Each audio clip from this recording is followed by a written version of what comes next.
This past week I installed the new Boss rear diffuser on my car, and even though it's not a direct bolt-on, it definitely changes the look of the rear of the car significantly, and I definitely recommend it to everybody out there who's thinking about doing any changes to the rear of the car.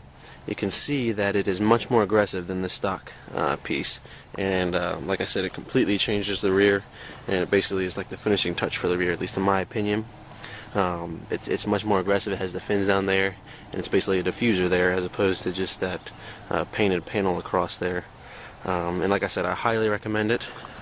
When I installed it, I had to do a few modifications, being that it isn't a direct fit.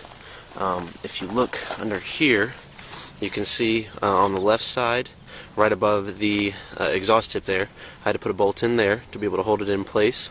I also put a push pin right there on the upper right side of the exhaust tip, and I had to do that on both sides basically to be able to get it to fit and be able to have it stay up there, because there are tabs in the diffuser that there aren't slots for in the bumper. So it's pretty impossible to install without those slots in the bumper, so I cut the tabs off the diffuser and then installed them on the bumper, and as you can see, it worked out pretty good. I had to do that on both sides, and yeah, I'm very pleased with the new look. I think it looks excellent. I think it definitely completes the look of my rear end, and even with all the trial and error getting everything installed, it only took me, I'd say, about 3 hours to install everything, and yeah, I definitely recommend this to everybody who's looking to make the rear end of the car look a lot more aggressive.